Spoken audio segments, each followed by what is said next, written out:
तो स्टूडेंट्स, अब आज की क्लास में हम लोग क्या करेंगे? आज की क्लास में हम लोग जो चैप्टर नंबर 9 है मैथमेटिक्स का, क्लास 10 की मैथमेटिक्स का, उसके क्वेश्चन नंबर 10, 11, 12 एंड 13 को हम लोग सॉल्व करेंगे। ठीक है, तो क्वेश्चन नंबर 10 देखते हैं कि क्वेश्चन नंबर 10 क्या है। क्वेश्चन नंबर 10 है, two poles of equal heights are standing opposite each other on either side of the road, either side of the road which is 80 meter wide. From a point between them on the road, the angle of elevation of the top of the poles are 60 degree and 30 degree respectively. ठीक, find the height of the poles and the distance of the point from the poles.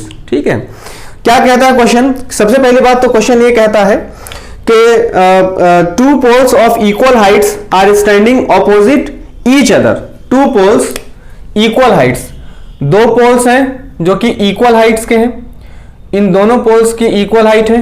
ठीक है, equal height है, इसे हमने इसकी height को x माना। तो अगर इसकी हाइट, अगर इस पोल की हाइट x है तो इस पोल की भी हाइट क्या हो जाएगी? x हो जाएगी। ठीक है, ये पहली बात हम लोगों ने यहां से नोट कर ली। अब इसके आगे दूसरी बात क्या कहता है? Each other on either side of the road. एक रोड है, इस रोड के एक दूसरे की तरफ में है, ऐसे। ठीक है, अब ये कहता है कि विच इज 80 मीटर वाइड। वो जो रोड है ना, वो जो रोड है, रोड कितना मीटर वाइड है? 80 मीटर वाइड है। ठीक है, ये रोड कितना मीटर वाइड है? यहां से लेकर यहां तक 80 मीटर वाइड है, यहां तक। क्लियर हो गई ये बात? अब ये कहता है, आगे क्वेश्चन क्या कहता है कि from a point between them on the road, from a point between them on the road, उन दोनों के बीच रोड पर, उन दोनों के बीच रोड पर क्या कहता है? The angle of elevation of the top of the poles are 60 degree and 30 degree. Top of the poles are 60 degree and 30 degree. अब आप जिससे चाहें आप क्या करें, आप एंगल ऑफ एलिवेशन बना लें किसी भी टॉप से। यहां से आपने एंगल ऑफ एलिवेशन यहां पर रखा, एक पॉइंट आपने ले लिया, यहां पे एक पॉइंट ले लिया कि ये रोड है, रोड पर कोई एक पॉइंट है, उस पॉइंट पर ये जो पोल्स हैं, उस पोल के टॉप से क्या बन रहा है? एंगल ऑफ एलिवेशन बन रहा है। तो एक का बन रहा है, एक का बन रहा है 60 डिग्री और एक का क्या कह रहा है? एक का कह रहा है 30 डिग्री। तो इसका अगर हम लोगों ने ले लिया 60 डिग्री एंगल ऑफ एलिवेशन, तो इसका क्या बन जाएगा? इसका बन जाएगा 30 degree angle of elevation, 30 degree angle of elevation. अब इसके बाद हम लोग क्या करेंगे? इन सभी का नाम देंगे, A B C D E. हमने क्या किया? नाम दे दिया। अब ये कहता है, क्वेश्चन क्या कह रहा है कि find the height of the poles and the distance and the distances of the point from the poles and the distances of the points from the poles. ये जो डिस्टेंस है, ये जो पॉइंट है, ये पॉइंट है ना, ये पॉइंट है, इस पॉइंट से ये जो पोल्स की जो डिस्टेंस है, इस पॉइंट से जो पोल्स की डिस्टेंस है, उन डिस्टेंस को हम लोगों को क्या करना है? फाइंड करना है और पोल्स की हाइट फाइंड करनी है। तो हमने तो पहले ही यहां पे पोल्स की हाइट क्या ले ली है? हम लोगों ने एक वेरिएबल ले लिया है, एक्स वेरिएबल।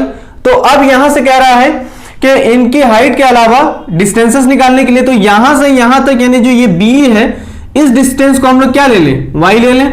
इस डिस्टेंस को वाई ले लें, क्योंकि ये तो पूरी डिस्टेंस क्या है? 80 मीटर है। तो हमने एक बीई ले लिया। यहां से पहले तो ए बी, पहले तो हम लोगों ने क्या क्या लिया है ये लिख लेते हैं। ए बी किसके इक्वल है? सी डी के इक्वल है। ए बी किसके इक्वल है? सी डी के इक्वल है। और हम लोगों ने इसको क्या लिया? एक्स मीटर लिया, है ना। हम लोगों ने क्या लिया? इसको एक्स मीटर लिया, चूंकि ये हाइट है। आ गई ये बात समझ में? अब यहां से बीई हम लोगों ने क्या लिया भाई? बीई हम लोगों ने क्या लिया? बी इज इक्वल टू हम लोगों ने लिया वाई लिया।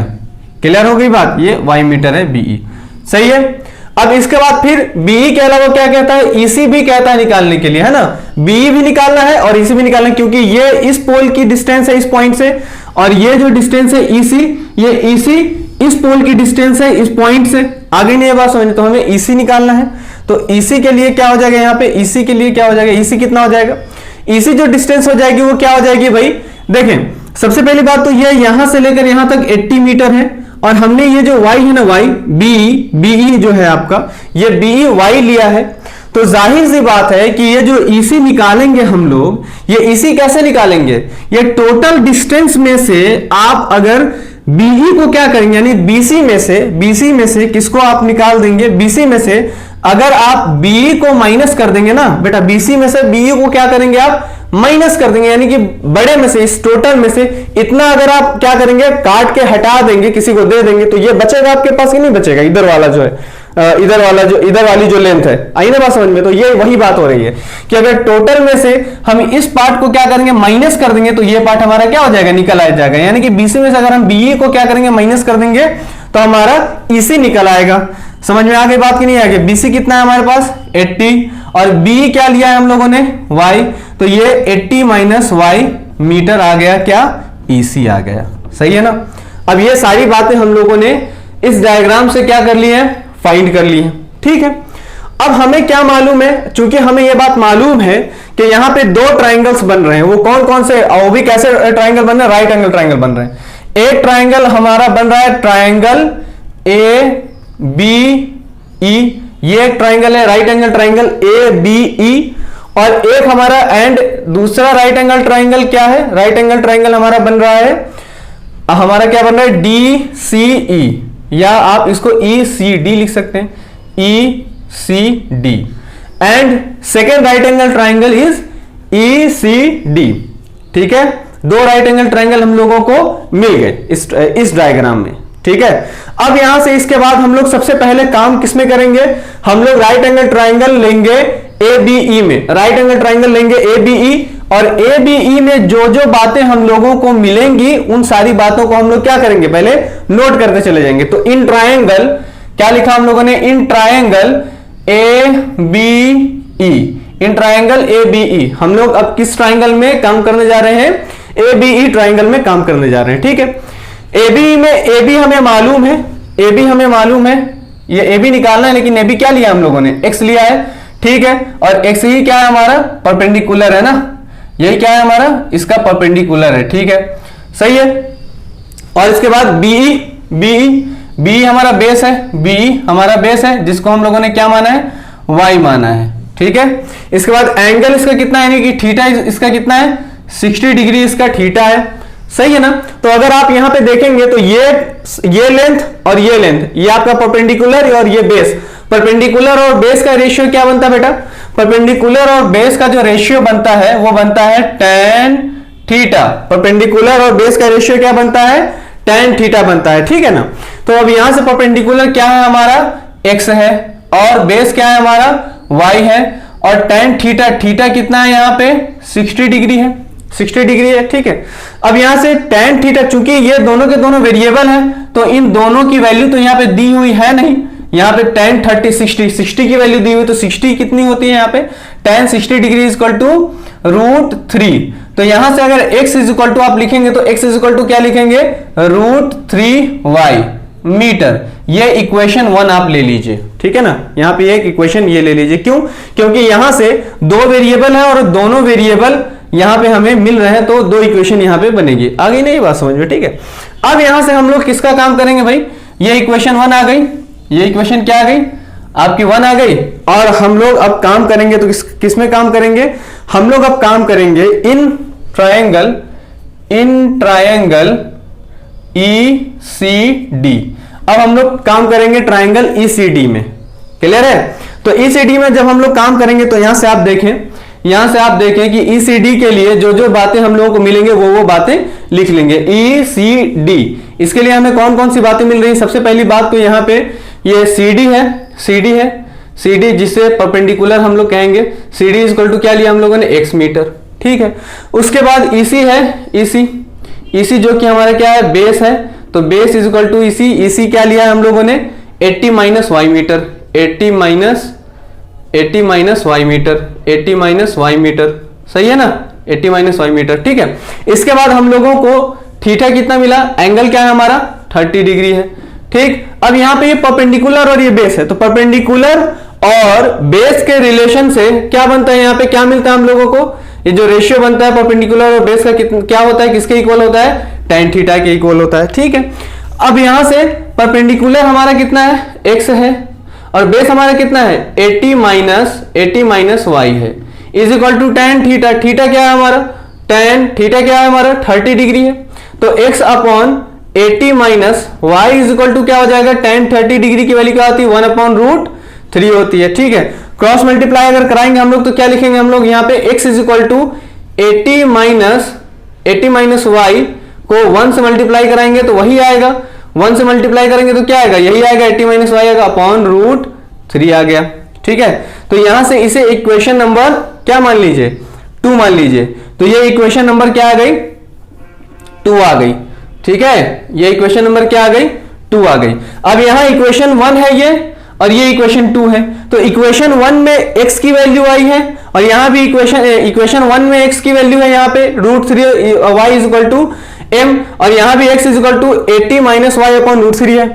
तो आपकी मर्जी है, आप जिसे चाहें उसे उसके इक्वल कर लें, यानी कि इक्वेशन नंबर 1 की वैल्यू को क्या कर सकते हैं आप, इक्वेशन नंबर 2 में सब्स्टिट्यूट कर सकते हैं। ठीक है ना, इक्वेशन नंबर 2 में क्या कर सकते हैं, इसको सब्स्टिट्यूट कर सकते हैं, या इक्वेशन नंबर 2 की वैल्यू को इक्वेशन नंबर 1 में क्या कर सकते हैं आप, सब्स्टिट्यूट कर सकते हैं। तो सब्स्टिट्यूट कर दीजिए। यहां से हमने क्या किया, 1 की वैल्यू को इक्वेशन नंबर 2 में सब्स्टिट्यूट किया, तो हम यहां लिखेंगे सब्स्टिट्यूट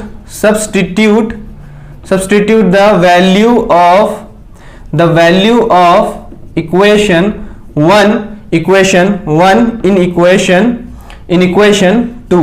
आगे बात समझ में।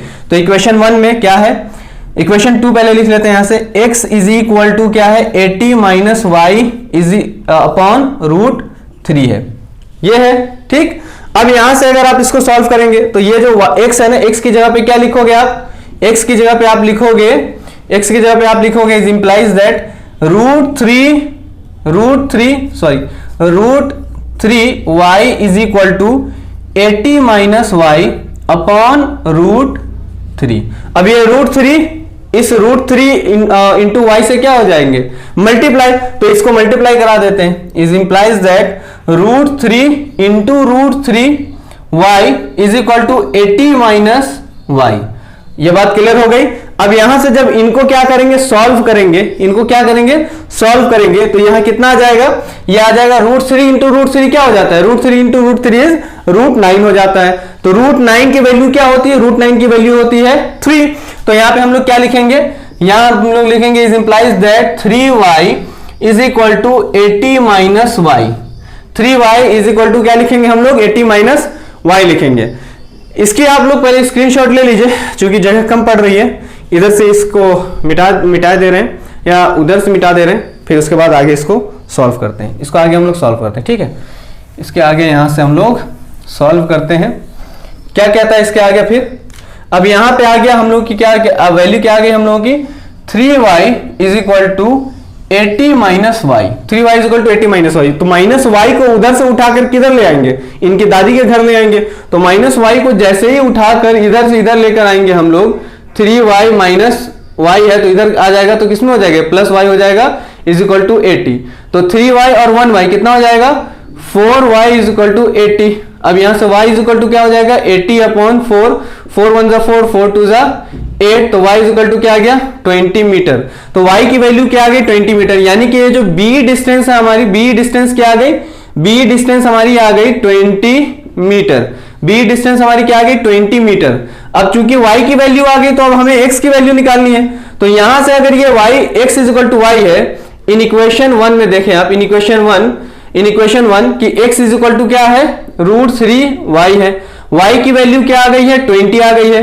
तो यहां से हम लोग क्या लिखेंगे, √3 इंटू 20 लिखोगे आप, तो x इज इक्वल टू क्या हो जाएगा, 20√3 मीटर। 20√3 मीटर, यानी x की वैल्यू भी क्या आ गई, x की वैल्यू भी आ गई 20√3 मीटर। यानी कि ये इसकी हाइट कितनी आ गई, 20√3 metre.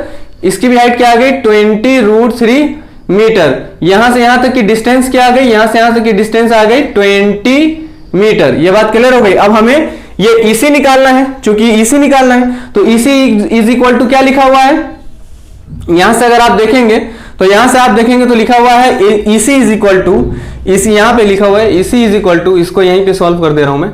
EC is equal to लिखा हुआ है 80 minus y, EC is equal to 80 minus y. तो 80 माइनस वाई कितना है, 20 आ गया। तो 80 में से 20 को माइनस करोगे कितना आ जाएगा, 60 मीटर आ जाएगा। यानी कि इसकी वैल्यू क्या आ गई, इज इक्वल टू 60 मीटर। यानी ये जो यहां से यहां तक की जो डिस्टेंस है वो क्या आ गई, यहां से यहां तक की डिस्टेंस आ गई 60 मीटर, 60 मीटर। ये बात क्लियर हो गई। यानी कि इस पॉइंट से ये जो पोल है 60 मीटर की दूरी पे है, और इस पॉइंट से ये पोल कितनी मीटर की दूरी पे है, 20 मीटर की दूरी पे है। ये बात क्लियर हो गई कि नहीं क्लियर हो गई? ठीक है, तो ये हम लोगों का ये जो क्वेश्चन है, क्वेश्चन नंबर 10 था ना, ये क्वेश्चन नंबर 10 था, तो क्वेश्चन नंबर 10 क्या हो गया, सॉल्व हो गया। ठीक, इसकी स्क्रीनशॉट ले लीजिए आप लोग। ठीक है, ले लिया आप लोगों ने स्क्रीनशॉट। तो अब हम लोग क्वेश्चन नंबर 11 पे चलते हैं हम लोग। ठीक है ना, क्वेश्चन नंबर 11। ठीक है, देखते हैं कि क्वेश्चन नंबर 11 क्या कहता है। सही है, तो क्वेश्चन नंबर 11 है कि अ टीवी टावर, चूंकि इसका फिगर बना हुआ है तो क्या कहता है, फिर भी देख लें आप कि a TV tower stands vertically on a bank of canal from a point on the other bank directly opposite the tower. The angle of elevation of the top of the tower is 60 degree from another point 20 meter away from this point on the line joining this point to the foot of the tower. The angle of elevation of the top of the tower is 60 degree. Find the height of the tower and the width of the canal. यहाँ पे ये कह रहा है कि आप देखें, यहाँ ये जो फिगर भी है और ये कह रहा है कि ये एक हमारे कैनाल के पास क्या बना हुआ है, एक टीवी टावर बना हुआ है, एक टीवी टावर बना हुआ है। ठीक है, जो कि कितनी मीटर हाइट पे है, ये इसकी हाइट नहीं दी हुई ना, इसकी हाइट नहीं दी हुई। ठीक है, इसकी हाइट निकालनी है, ये है। और इसके बाद कहता है कि एक पॉइंट से एंगल ऑफ एलिवेशन क्या बनता है, एक पॉइंट से एंगल ऑफ एलिवेशन, जो कि ये आपका क्या है, इसका विड्थ है, ये कुछ ना कुछ विड्थ पे है। और इसके बाद यहां से इसका जो एंगल ऑफ एलिवेशन बनता है, वो एंगल ऑफ एलिवेशन कितना का बनता है, कह रहा है कि 60 डिग्री का एंगल ऑफ एलिवेशन बन रहा है इसके टॉप से। ठीक है, फिर उसके बाद कुछ आगे जाने पर और कितना आगे जाने पर, उस पॉइंट से 20 मीटर आगे बढ़ने पर, इस पॉइंट से 20 मीटर जैसे ही ये आगे बढ़ेंगे, 20 मीटर जैसे ही इस पॉइंट से आगे बढ़ेंगे, तो वहां से उस टावर के टॉप का जो एंगल ऑफ एलिवेशन है वो कहता है 30 डिग्री है। क्या कहता है ये, कितना डिग्री है, 30 डिग्री है। ठीक है, कितना कहता है ये, 30 डिग्री का एंगल ऑफ एलिवेशन कहता है। ये बात क्लियर हो गई? तो ये 30 डिग्री का एंगल ऑफ एलिवेशन है। तो बस बात वही आ गई कि सबके लिए सबसे पहले क्या करें, नामकरण करें इनका। ये हमने दिया ए नाम इसका नाम दिया बी, इसका नाम दिया सी, इसका नाम दिया डी। ये बात क्लियर हो गई ना? तो अब क्या कहता है, कैनाल की विड्थ कहता है, ये यहां से लेकर यहां तक की विड्थ कहता है। तो इसे हम लोगों ने मान लिया y, ठीक है, y मीटर मान लिया, ये डिस्टेंस y मीटर है। और फिर इसके बाद में इस टावर की हाइट कहता है, तो इसे हम लोगों ने ले लिया x मीटर। ये बात क्लियर हो गई? ठीक है, अब हमें इस बंदे को निकालने के लिए, इसे निकालने के लिए, यहां से यहां तक निकालने के लिए सबसे पहली बात कि हमें ये टोटल हाइट, ये टोटल डिस्टेंस मालूम होनी चाहिए। यानी BC हम लोगों को पता होनी चाहिए, BC हमें पता होनी चाहिए। तो BC क्या है, यहां पे BC यहां पे है आपका, BC है आपका CD प्लस क्या है, DB। CD प्लस क्या है, DB है। और CD कितना है यहाँ पे, 20 मीटर है, प्लस में DB कितना है यहाँ पे, y मीटर है। ये बात क्लियर हो गई कि नहीं क्लियर हो गई? ठीक है ना? तो हमें BC निकालना है। अब BC निकालेंगे हम लोग, तो अब यहां से BC निकालेंगे हम लोग, तो इसके लिए तो हम लोगों ने ये रख लिया। तो चूंकि y हम लोगों को पता होना चाहिए, अगर BC हम निकालेंगे तो क्या मालूम होना चाहिए हम लोग को, y भी मालूम होना चाहिए। ठीक है ना? तो इसके अलावा चूंकि AB हमें निकालना ही है, तो AB के लिए हम लोगों ने माना क्या है, AB इक्वल टू माना है हम लोगों ने x। तो अब यहां से देखेंगे अगर आप, तो यहां से अगर आप देखेंगे तो आप लोगों को दो ट्राइंगल्स, राइट एंगल ट्राइंगल्स मिल रहे हैं ना। तो राइट एंगल ट्राइंगल्स का नाम लिख लीजिए, ये 11 क्वेश्चन नंबर 11 है। तो ट्राइंगल क्या मिल रहा है हम लोगों को, ABC एक ट्राइंगल मिल रहा है, और दूसरा ट्राइंगल कौन सा है, ट्राइंगल ABD। ये दो ट्राइंगल हम लोगों को मिल रहे हैं। आगे नहीं बात समझ में? तो बड़ा वाला जो ट्राइंगल है इसका एंगल कितना है, 30 डिग्री, और छोटा वाला जो ट्राइंगल है इसका एंगल कितना है, एंगल ऑफ एलिवेशन 60 डिग्री है। अब दोनों में हम लोग काम करते हैं। अब हम लोग सबसे पहले जो काम करेंगे, तो सबसे पहले किसमें काम करेंगे, जिसमें आपका दिल करे ना, जिसमें आपका दिल कर रहा है ना, उसमें आप काम कीजिए। ठीक है, ये जो BC है बेटा, इस BC को हम लोग ना Z मान लें तो ज्यादा अच्छा रहेगा, क्योंकि X भी माना है, Y भी माना है, Z भी मान ही लो, यहां से सबसे अच्छा रहेगा। समझ में बात आ रही है? ठीक है, अब यहां से चाहे मानो चाहे ना मानो यार, या मान लो ना, मान लो, चलो ठीक है, मान लो, जेड ही मान लो, ठीक है। तो हम लोग इन ट्राइंगल किस में काम कर ले रहे हैं, इन ट्राइंगल ए बी सी, हम लोग ट्राइंगल ए बी सी या ए बी डी में काम कर लो। सबसे पहले अच्छा है क्या कि ए बी डी में काम कर लो, in triangle A B D. क्या क्या गिवन है भाई, क्या क्या गिवन है, हमारा ए बी गिवन है, A B is equal to क्या है, x मीटर, और ए बी किसके इक्वल है, परपेंडिकुलर के। इसके बाद आपका db, db क्या है आपका, db is equal to y metre, और db किसके इक्वल है, बेस के इक्वल है। थीटा किसके इक्वल है, थीटा कितना है इसका, 60 डिग्री इसका क्या है, थीटा है। तो परपेंडिकुलर और बेस का जो रेशियो यहाँ पे बन रहा है, परपेंडिकुलर और बेस का रेशियो बन रहा है किसके इक्वल है, tan थीटा के इक्वल है। परपेंडिकुलर आपका क्या है, ab यानी x है, और बेस क्या है आपका db यानी y है, इज इक्वल टू में tan क्या लिखोगे आप, tan 60 डिग्री लिखोगे, x upon y is equal to क्या आ जाएगा आपका √3। तो x इज इक्वल टू क्या हो जाएगी इसकी वैल्यू √3y। ये इक्वेशन 1 आ गई, नहीं है बात समझ में, ये इक्वेशन क्या आ गई, 1 आ गई, ठीक है। अब इसके बाद हम लोग चलते हैं, अब हम लोग कहां चलेंगे, चले सबसे अच्छी बात है कि हम लोग यहीं से कूद पड़ते हैं इन ट्रायंगल ए बी डी में, नहीं ए बी डी में नहीं, ए बी सी में, इन ट्रायंगल ए बी सी। अब ट्रायंगल ए बी सी में हम लोग लिख लेते हैं, सबका नाम लिख लेते हैं। हम लोगों को क्या क्या मिल गया, ए बी मिला हम लोगों को, ए बी किसके इक्वल है, x मीटर के इक्वल है, तो ये p है यहाँ पे, ठीक है। उसके बाद में bc मिला हम लोगों को, bc किसके इक्वल है, bc हमारा इक्वल है 20 प्लस y के, जो कि यहाँ पे हम लोगों ने क्या लिया था, z लिया था, सही ना, क्या लिया था हम लोगों ने, z लिया था। और ये किसके इक्वल है, यहाँ पे बेस के इक्वल है, ये किसके इक्वल है, ये बेस के इक्वल है। और यहाँ पे थीटा क्या है बेटा, थीटा यहाँ पे कितना दिया हुआ है, 60 डिग्री दिया हुआ है, थीटा यहाँ पे 60 डिग्री नहीं 30 डिग्री दिया हुआ है, थीटा यहाँ पे कितना दिया हुआ है, 30 डिग्री दिया हुआ है, ठीक है ना। तो थीटा हम लोगों ने क्या लिया, 30 डिग्री ले लिया। अब इसके बाद हम लोग क्या करेंगे, इसका जब काम करेंगे, सॉल्व करेंगे, तो परपेंडिकुलर और बेस का क्या बन रहा है यहाँ पे, परपेंडिकुलर और बेस का यहाँ पे रेशियो बन रहा है। तो परपेंडिकुलर और बेस का रेशियो किसके इक्वल हो जाता है, tan थीटा के इक्वल हो जाता है। और परपेंडिकुलर हमारे पास कितना है, x है, और बेस हमारे के पास कितना है, z है। तो z के लिए हम लोग क्या लिख लेंगे, z के लिए z ना लिखकर क्या लिख लेंगे, 20 प्लस y लिख लेंगे, क्योंकि z बेकार हम लोगों ने यहाँ पे मान लिया है, ना मानो कोई दिक्कत नहीं है, ठीक है। 20 plus y is equal to tan कितना, tan यहाँ पे हो जाएगा आपका 30 डिग्री। अब यहाँ पे x अपॉन 20 प्लस वाई है इज इक्वल टू में tan 30 डिग्री की वैल्यू क्या होती है, 1/√3 होती है tan 30 की वैल्यू, ठीक है। अब कैलकुलेट करेंगे इसको, x इज इक्वल टू क्या लिखेंगे यहाँ पे 20 प्लस वाई अपॉन √3, ये आ गया आपका। ये इक्वेशन नंबर कितनी आ गई बेटा, यहाँ पे इक्वेशन नंबर 2 आ गई। अब यहाँ पे इक्वेशन 1 थी, यहाँ पे इक्वेशन 1 है, ठीक है, और यहाँ पे इक्वेशन 2 आ गई। तो आप देखेंगे x इज इक्वल टू क्या दिया हुआ है यहाँ पे, x इज इक्वल टू दिया हुआ है यहाँ पे √3 अपॉन √3y दिया हुआ है ना, यहाँ पे क्या दिया हुआ है, यहाँ पे √3y दिया हुआ है। और यहाँ पे क्या दिया हुआ है आपका, यहाँ पे भी आपका दिया हुआ है x is equal to 20 plus y upon √3, ये दिया हुआ है। तो इसकी वैल्यू यानी इक्वेशन नंबर 1 में जो वैल्यू आई है, इस x की वैल्यू को इक्वेशन नंबर 2 में हम लोग क्या करेंगे, सब्सटीट्यूट करेंगे। जब अगर आप क्या करेंगे, इसको सब्सटीट्यूट करेंगे ना, क्या करेंगे, इसे सब्सटीट्यूट करेंगे, तो कैसे लिखेंगे, x की जगह पे हम लोग लिखेंगे ना √3y is equal to 20 plus y upon √3, ठीक है, अपॉन √3। अब यहां से ये कितना आ जाएगा, √3y into √3 is equal to 20 plus y. इसके पहले वाले क्वेश्चन नंबर 10 की तरह ही समथिंग 10 की तरह ही, ऐसा लग रहा है कि जैसे क्वेश्चन नंबर 10 कर रहे हैं, ठीक है। अब ये √3 से √3 को जब मल्टीप्लाई करेंगे तो √9 आ जाएगा, और √9 की वैल्यू हम लोगों को क्या मालूम है, 3 होती है इसकी वैल्यू। तो क्या आ जाएगी यहाँ पे 3y is equal to 20 plus y. ये y इधर उठकर चलाएगा तो अपनी नानी के यहाँ चलाएगा, तो कहाँ नहीं, दादी के यहाँ चलाएगा, नानी के यहाँ है, दादी के यहाँ चलाएगा। तो 3 माइनस में ये आ जाएगा, ये y इज इक्वल टू 20, कितना हो जाएगा यहाँ पे 2y इज इक्वल टू 20।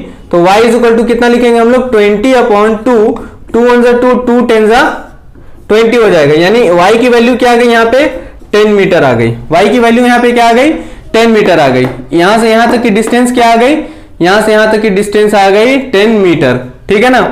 अब अगर यहां से अगर आप देखेंगे, ये टोटल यहां से यहां तक की जब डिस्टेंस देखेंगे, यानी BC की डिस्टेंस अगर आप देखेंगे तो BC की डिस्टेंस कितनी है, BC की डिस्टेंस 20 प्लस 10 तो कितनी आ जाएगी, BC की डिस्टेंस यहां आ जाएगी 30 मीटर, ठीक है। और ए बी अगर आप देखेंगे तो चूंकि यहाँ पे x निकालना है ना हम लोगों को, यहाँ पे क्या निकालना है, x निकालना है, y की वैल्यू आ गई, x निकालना है। तो अब हम लोग क्या करेंगे, अब हम लोग y की वैल्यू को वहां से उठाकर किस में रख देंगे, इक्वेशन नंबर 1 में रख देंगे, यहाँ पे 1 में रख देगा ना। तो x इज इक्वल टू क्या हमारे पास, तो √3y है। तो यहाँ क्या जाएगा, x is equal to √3 into 10।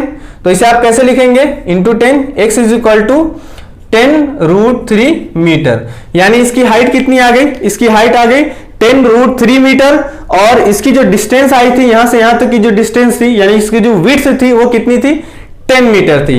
ये बात क्लियर हो गई, यानी कि दोनों के दोनों ही आंसर हम लोगों को मिल चुके हैं, सही है ना।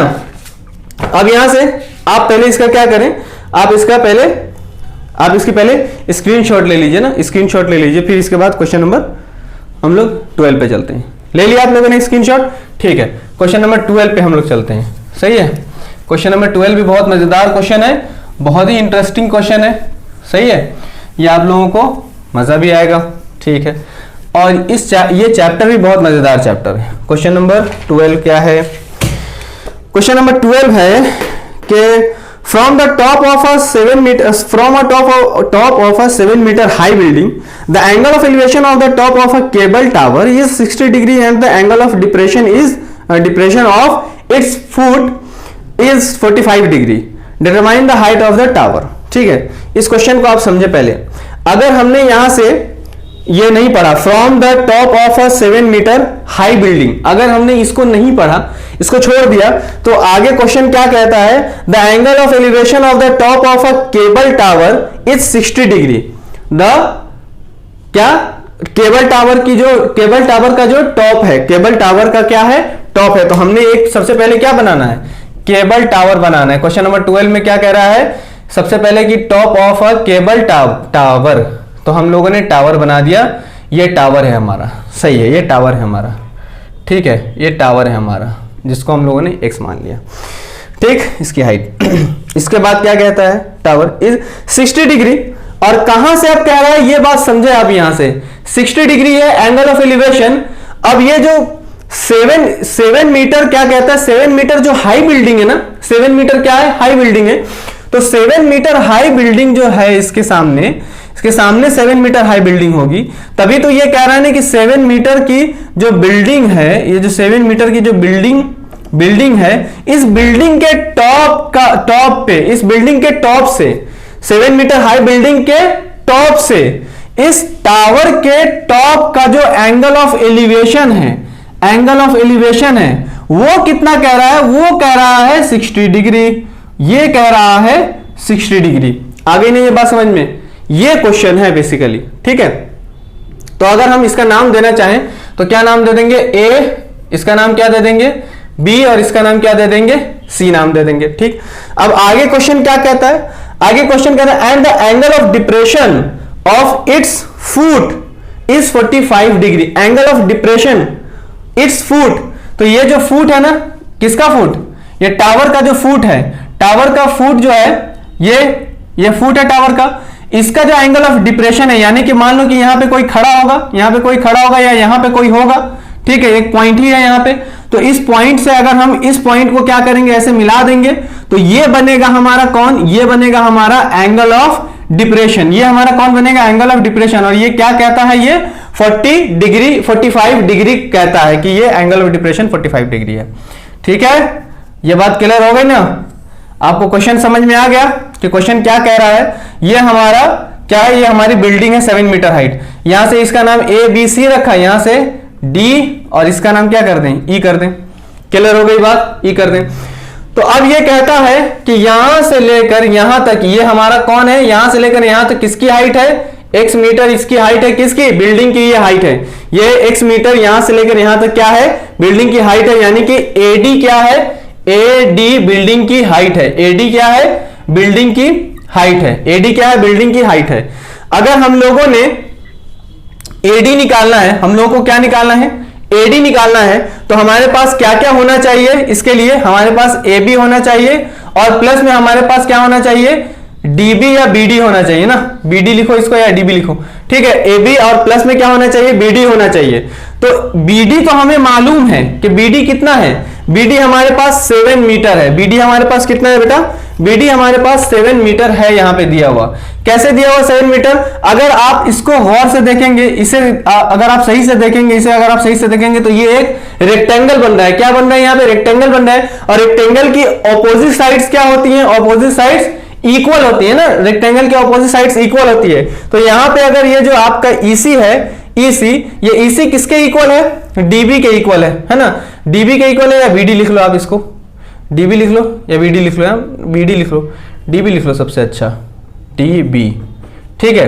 तो ईसी किसके इक्वल है, डीबी के इक्वल है, ठीक है। और डीबी कितना है, 7 मीटर है। आ गई ना ये बात समझ में। तो हमें बरखुरदार हमें क्या चाहिए, ये हमें चाहिए, ये पार्ट अगर हमें मिल गया, क्योंकि अगर हम इसको y मान लें, ये y मान लें, AB अगर हम लोग क्या मान लें, AB को अगर हम लोग क्या मान लें, y मान लें, तो हम लोगों को क्या चाहिए, y चाहिए। हम लोगों को क्या चाहिए, y चाहिए। तो अब y निकालने के लिए हमें क्या चाहिए, ये BC चाहिए। ये यहां से यहां तक BC है, ठीक है, यहां से यहां तक BC चाहिए। तो BC हमें पता नहीं है, तो इसके लिए क्या मान लो, एक और वेरिएबल ले लो Z। तो BC हमें मालूम करना है, इसके लिए हम लोगों ने ले लिया Z मीटर, ठीक है ना। इसको कैसे फाइंड करोगे, तो बेटा याद करो, किसे कैसे फाइंड करोगे, सबसे अच्छा है कि ये जो ED है आपका, ये जो ED है, ये ED किसके इक्वल है आपका, BC के इक्वल है। ये ED किसके इक्वल है, BC के इक्वल है ना। ED इक्वल है किसके, ED इक्वल टू BC। तो अगर हमने ED फाइंड कर लिया, अगर हमने ED फाइंड कर लिया तो हमें क्या मिल जाएगा, हम लोगों को BC भी मिल जाएगा। तो ED अगर हमने फाइंड कर लिया तो हम लोगों को क्या मिल जाएगा, BC मिल जाएगा। तो ED equal to BC is equal to हम लोग क्या लिख लेंगे, यहाँ पे Z लिख लेंगे। क्लियर हो गई ना ये बात, तो हमें Z मिल जाएगा, ठीक है। तो ये मिलेगा कैसे, ED हम लोग फाइंड करेंगे तो कैसे करेंगे फाइंड। अगर आप यहां देखेंगे बेटा गौर से, अगर आप यहां देखेंगे तो मैंने क्या ये बात बताई हुई है, एक बात बताई हुई है कि अगर टू पैरेलल लाइंस है और इन दो पैरेलल लाइंस को कोई तीसरी लाइन आकर क्या करती है, 2 पॉइंट्स पे कट करती है, आकर तीसरी लाइन क्या करती है, 2 पॉइंट्स पे कट करती है, ठीक है। तो 2 पॉइंट्स पे अगर कट करती है तो उसके पास ऑल्टरनेट इंटीरियर एंगल्स बनते हैं, ऑल्टरनेट इंटीरियर एंगल्स बनते हैं, ठीक है। और अगर Z कहीं पे अगर हम लोगों को मिल जाए तो वो भी ऑल्टरनेट इंटीरियर एंगल्स कहलाते हैं। ऐसे मिल जाए या फिर हम लोगों को कैसे मिल जाए, ये ऐसे Z बना हुआ मिल जाए तो ये एंगल्स क्या कहलाएंगे, ऑल्टरनेट इंटीरियर एंगल्स कहलाएंगे। और ये दोनों लाइंस क्या कहलाएंगे, पैरेलल लाइंस कहलाएंगे, ये पैरेलल लाइंस कहलाएंगे। आई ना बात समझ। और ऑल्टरनेट इंटीरियर एंगल्स क्या होते हैं, आपस में इक्वल होते हैं। तो अगर आप यहां पे देखेंगे तो ये जो BCD है, एंगल BCD है, ये किसके इक्वल हो जाएगी, ये एंगल किसके इक्वल हो जाएगा, एंगल EDC के इक्वल हो जाएगा, एंगल EDC के इक्वल हो जाएगा, एंगल EDC के इक्वल, यानी कि इस एंगल के इक्वल हो जाएगा।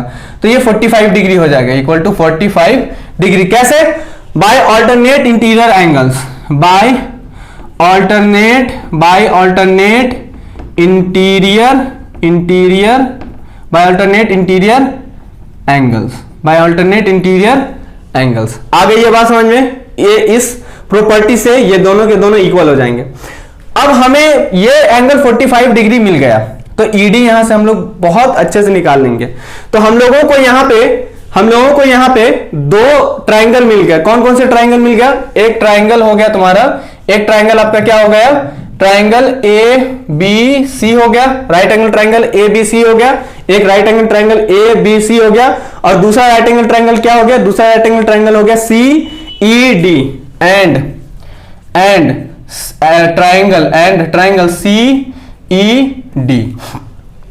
क्लियर हो गई ये बात, दो ट्राइंगल हम लोगों को यहां से मिल गए, ठीक है। तो अब हम लोग काम करना स्टार्ट करेंगे, सबसे पहले लिखेंगे in triangle CED, triangle CED। तो CED में अगर हम लोग देखेंगे, तो ये हमारा क्या है, ये हमारा बेसिकली Z है ना, Z है, ये हमारा क्या है, Z है, ठीक है। ये हमारा क्या है, Z है, Z मीटर है ना। तो ये है परपेंडिकुलर और ये क्या है, बेस। ये आपका जो CE है ये क्या है, परपेंडिकुलर है, और ये जो ED है वो क्या है, बेस है। तो CE अपॉन ED किसके इक्वल है, tan 45 डिग्री के इक्वल है। CE की वैल्यू क्या है? CE की वैल्यू 7 है तो हमने रखा 7। ED की वैल्यू क्या है यहाँ पे? Z, तो हमने रखा Z is equal to tan 45 degree की वैल्यू क्या है? 1, तो हमने रखा यहाँ पे क्या? 1। अब इसको क्या करेंगे? क्रॉस मल्टीप्लाई करेंगे तो आ जाएगा आपका 7 is equal to Z, that is Z is equal to 7 metre. ये हम लोगों को यहां से Z की वैल्यू आ गई, ठीक है। तो ये Z की वैल्यू आ गई 7 मीटर, तो इसका ये मतलब है कि इस Z की भी वैल्यू क्या आ गई? 7 मीटर आ गई। यानी कि हम लोगों को BC क्या मिल गया? पता चल गया कि BC क्या है। अब हम लोग काम करेंगे इन ट्रायंगल ABC। अब हम लोग ABC ट्रायंगल में काम करेंगे। तो ABC ट्रायंगल में अगर आप देखेंगे तो यहां से देखें आप, ये हम लोगों का बेस है, ये हम लोगों का BC बेस है और AB क्या है? परपेंडिकुलर है। तो AB अपॉन क्या लिखेंगे हम लोग? BC लिखेंगे। ये किसके इक्वल है? tan 60 डिग्री के इक्वल है। ये किसके इक्वल है? tan 60 डिग्री के इक्वल है, ठीक है ना। ये tan 60 डिग्री के इक्वल है। तो AB की वैल्यू क्या है यहाँ पे? AB की वैल्यू है y, BC की वैल्यू क्या आ गई है? 7। tan 60 डिग्री की वैल्यू क्या होती है? √3 होती है। tan 60 डिग्री की वैल्यू क्या होती है? √3, ठीक। क्रॉस मल्टीप्लाई करेंगे तो y इज इक्वल टू क्या आ जाएगा? y इज इक्वल टू आ जाएगा 7√3 मीटर। ये y की वैल्यू आ गई, y is equal to 7, y की वैल्यू आ गई 7√3 मीटर, ठीक है। अब हम लोगों को क्या निकालना था? अब हम लोगों को फाइंड करना है AD। हम लोगों को क्या फाइंड करना है? AD। तो AD बराबर क्या है? AB plus DB। AD बराबर क्या है? AB plus DB। तो AB हम लोगों को मिल गया। AD बराबर क्या है? AD बराबर है X बराबर क्या है? AB plus DB। दोनों की वैल्यू हम लोग को मिल गई। AB क्या है? AB आ गए हमारे पास 7√3 प्लस में DB क्या है हमारे पास? DB हमारे पास क्या है? 7 प्लस DB हमारे पास क्या है? 7। अब 7 यहां से क्या करेंगे? कॉमन ले लेंगे तो 7 कॉमन आ जाएगा, तो अंदर क्या बचेगा? √3 प्लस 1 बचेगा, √3 प्लस 1 मीटर। तो यानी AD की वैल्यू क्या आ गई हमारे पास? 7 ब्रैकेट के अंदर में क्या आ गया हमारा? √3 प्लस 1 आ गया। अब ये 1 क्यों वहां पे आया है? क्योंकि हम लोगों ने यहाँ पे क्या कॉमन लिया है? 7 कॉमन लिया है। तो 7 जब कॉमन लेंगे तो इसका ये मतलब है कि दोनों ही वैल्यू जो है 7 से क्या हो जाएंगे? डिवाइड हो जाएंगे। तो 7 से जब डिवाइड हो जाएंगे तो 7 के टेबल अगर 1 बार पढ़ेंगे तो ये 7 भी जाएगा, और 7 का टेबल 1 बार पढ़ेंगे तो ये 7 भी जाएगा। तो वहां पे बचेगा क्या? बेसिकली वहां पे 1 बचेगा। ये बात क्लियर हो गई? तो इसे आप लोग क्या करें? इसकी स्क्रीनशॉट ले लीजिए। अब क्वेश्चन नंबर 13 पे चलते हैं ना, क्वेश्चन नंबर 13 पे चलते हैं, ठीक है। चलिए क्वेश्चन नंबर 13 क्या कहता है? क्वेश्चन नंबर 13 देख लेते हैं। क्वेश्चन नंबर 13 कहता है कि as observed from the top of a 75 metre high lighthouse from the sea level the angle of depression of the ships are 30 degree and 45 degree. If one ship exactly behind the other on the same side of the lighthouse find the distance between two ships. तो यहां पे सबसे पहली बात तो question क्या कहता है उसे देख लेते हैं कि एक 75 मीटर ऊंची कौन है? लाइट हाउस है। 75 मीटर कौन है? ऊंची लाइट हाउस है, ठीक है। अब ये हमारा क्या है? और वो भी कहता है from sea level, sea level से 75 मीटर ऊंची कौन है? लाइट हाउस है, ठीक है, 75 मीटर। अब यहां से ये कहता है कि 2 शिप्स हैं। क्या कहता है? कि 2 शिप्स हैं जिनका एंगल ऑफ डिप्रेशन कितना है? Angle of depression 30 degree and 45 degree है। कहता है कि if one ship is exactly behind the other on the same side of the ship. एक शिप है, एक शिप मान लीजिए यहां है, दूसरी के बारे में कहता है, एक शिप यहां है, दूसरी के बारे में कहता है कि इसके ठीक बिहाइंड में है, और उस बिहाइंड में यानी कि उस तरफ है जिस तरफ कौन है? लाइट हाउस है। ये लाइट हाउस है।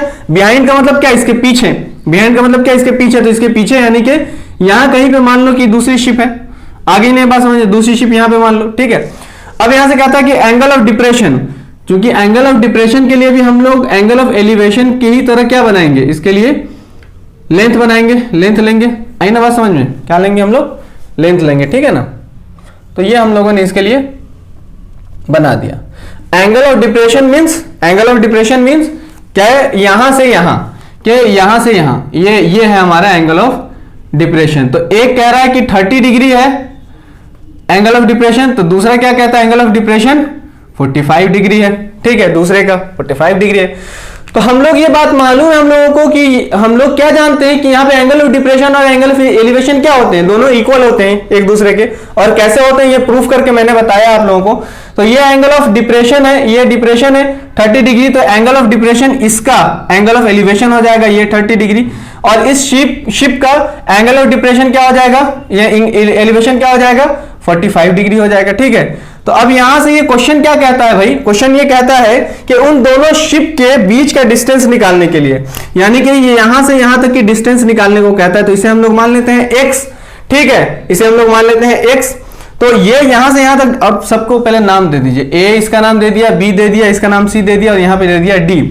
तो इस x को निकालने के लिए हमारे पास ये पूरी डिस्टेंस यानी यहां से यहां तक की लेंथ होनी चाहिए, और क्या होनी चाहिए, और यहां से यहां तक की लेंथ होनी चाहिए, यहां से यहां तक की ये लेंथ होनी चाहिए। तो इसको ले लिया हम लोगों ने y, ये लेंथ होनी चाहिए, ये लेंथ होनी चाहिए। ये टोटल लेंथ क्यों होनी चाहिए, टोटल लेंथ हमारे पास अगर आ जाएगी ना, तो इसमें से टोटल में से जब ये डिस्टेंस हम लोग क्या करेंगे, माइनस कर देंगे, तो हमारे पास ये डिस्टेंस आ जाएगी, x आ जाएगी। ये बात क्लियर हो रही है कि नहीं क्लियर हो रही है? ठीक है, तो अब हम लोग क्या करेंगे, फाइंड करेंगे। पहले लिखेंगे क्या क्या है हमारे पास। सबसे पहली बात तो यहाँ पे ये देखें, ये जो BC है ना, ये BC या CB लिखे यहाँ पे से, BC लिख लें यहाँ पे से, सबसे अच्छा। BC इज इक्वल टू क्या है यहाँ पे, CD plus DB, CD plus DB। ठीक है, तो CD हमारे पास कितना है, CD अगर आप देखेंगे यहां से तो x है, DB कितना है हमारे पास, y है, हमें निकालना x है। BC के लिए हम लोग क्या मान लेते हैं, z मान लेते हैं, तो यहां लिख लिया z। तो हमें z चाहिए और क्या चाहिए, y चाहिए। ठीक है, तो y निकालने के लिए इस ट्राइंगल में हम लोग आ जाएंगे, ट्राइंगल, इन ट्राइंगल। अब दो तरह के ट्राइंगल आ रहे हैं ना, in triangle ABC and triangle ABD, triangle ABD।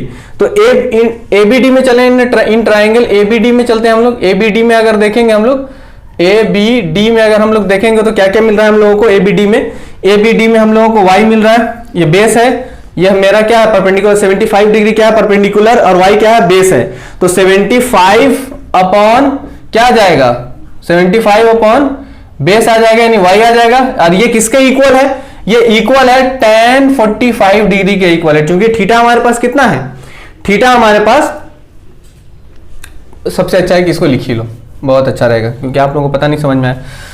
तो यहां से हम लोगों को सबसे पहले तो DB लिख लेंगे ना, DB, ये AB लिख लेते हैं। AB इज इक्वल टू क्या है, 75 मीटर है।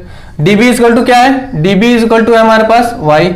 इसके बाद में थीटा क्या है हमारे पास, थीटा है हमारे पास 45 डिग्री, सही है ना, 45 डिग्री। अब यहां से चूंकि ये AB कितना है, 75 डिग्री है, तो ये हमारा है परपेंडिकुलर। DB कितना है, y है, तो ये हमारा क्या है, बेस। परपेंडिकुलर और बेस के कॉम्बिनेशन से, इसके रिलेशन से, रेशियो से क्या बनता है बेटा, यहाँ रेशियो से इसके क्या बनता है, परपेंडिकुलर और बेस के रेशियो से क्या बनता है, tan थीटा बनता है। tan थीटा की वैल्यू क्या होती है, tan थीटा की वैल्यू नहीं बल्कि यहाँ पे थीटा क्या लिया हम लोगों ने, 45 डिग्री। तो परपेंडिकुलर क्या हमारा, परपेंडिकुलर 75 और बेस क्या है, y is equal to tan theta. Theta की जगह पे क्या रखोगे आप, 45 डिग्री। तो यहां से ये बात हम लोग को मालूम है कि 75 upon y is equal to tan 45 degree की वैल्यू क्या होती है, 1 होती है। तो y is equal to 75 is equal to क्या हो जाएगा, y, इससे जाकर मल्टीप्लाई हो जाएगा ये y, और y इज इक्वल टू क्या लिखोगे आप यहाँ पे, 75 मीटर। तो y की वैल्यू भी क्या आ गई, y की वैल्यू आ गई 75 मीटर आ गई। अब हमें z की वैल्यू चाहिए, ठीक है ना, इस पूरे ट्राइंगल की z की वैल्यू चाहिए, पूरे ट्राइंगल में इसकी वैल्यू चाहिए। तो हमें इसके लिए पूरे ट्राइंगल को लेना पड़ेगा, पूरे ट्राइंगल में काम करना पड़ेगा। तो करने के लिए हम लोग जानते हैं कि इसमें कहां चले जाएंगे, ट्राइंगल ABC में चले जाएंगे। तो ट्राइंगल ABC में हम लोगों को क्या क्या मिल रहा है, ABC में हम लोगों को मिल रहा है AB कितना है, 75 डिग्री। इसके बाद BC मिल रहा है, BC कितना है, Z है। इसके बाद थीटा मिल रहा है, थीटा क्या है, 30 डिग्री। ठीक है, अब यहां से फिर से इसका रिलेशन बन रहा है परपेंडिकुलर और किसका, बेस का। तो परपेंडिकुलर और बेस का रिलेशन बनते ही क्या बन जाता है, tan थीटा। परपेंडिकुलर हमारे पास क्या है, परपेंडिकुलर हमारे पास है 75, बेस हमारे पास क्या है, Z, तो बेस हमारे पास Z है, लिख लिया। tan की वैल्यू यहां पे क्या रखेंगे, tan थीटा, थीटा की वैल्यू क्या रखेंगे, 30 डिग्री, लिख दिया। 75 upon Z is equal to क्या आएगा, tan थीटा। tan 30 डिग्री की वैल्यू क्या होती है, 1/√3, क्रॉस मल्टीप्लाई करा देंगे तो क्या आ जाएगा, 75√3 इज इक्वल टू Z। तो Z इज इक्वल टू क्या लिखेंगे हम लोग, 75√3 मीटर, सही है ना। अब हमें निकालना क्या है, हमें निकालना है x, यानी CD निकालना है। तो Z की वैल्यू आ गई और किसकी वैल्यू आ गई, y की वैल्यू आ गई। तो Z की वैल्यू को Z की जगह पे रख लेंगे, Z की वैल्यू को क्या करेंगे, Z की जगह पे रख लेंगे। तो रखा हम लोगों ने 75 √3 is equal to x plus y की वैल्यू रखेंगे हम लोग 75। अभी इसे हम लोग ना इसके नानी के घर दादी के घर पहुंचा देंगे तो क्या लिखेंगे हम लोग 75 √3 minus 75 is equal to x, ठीक है, इज इक्वल टू एक्स। अब यहां से इसमें क्या करेंगे 75 कॉमन ले लेंगे, तो जैसे ही 75 कॉमन लेंगे तो क्या बचेगा √3 माइनस 1 बचेगा इज इक्वल टू में आ जाएगा x, यानी x इज इक्वल टू क्या आ गया 75 ब्रैकेट के अंदर क्या आ गया √3 माइनस 1 मीटर। ये हम लोगों की वैल्यू आ गई नहीं ये बात समझ में। तो इसका ये मतलब हो गया कि हमारे पास जो ये शिप और ये शिप, ये दोनों शिप हैं, इन दोनों शिप के बीच की जो डिस्टेंस है वो है CD, और CD हमारे पास क्या आ गई, CD हमारे पास आ गई 75 ब्रैकेट में √3 माइनस 1 मीटर। तो मुझे पूरी उम्मीद है इस क्लास से कि आप लोगों को ये जो चैप्टर के जो ये सारे क्वेश्चंस हैं इनके जो सॉल्यूशंस है ना, इनसे आप लोगों को काफी मदद मिलेगी और आप लोगों को बहुत अच्छी तरह से समझ में भी आ गया होगा। अब यह है कि इस तरह के जो भी क्वेश्चंस आप लोगों को आ जाएं, इस तरह के आ जाएं या जिस तरह के भी क्वेश्चंस आ जाएं, तो आप लोग बिंदास बेधड़क और बहुत अच्छी तरह से क्या करेंगे उनको सॉल्व कर लेंगे, ठीक है। तो अब मिलेंगे हम लोग नेक्स्ट क्लास में इनके आगे के क्वेश्चंस को लेकर, ठीक। तो अपना और अपनों का ख्याल रखिएगा। अल्लाह हाफिज।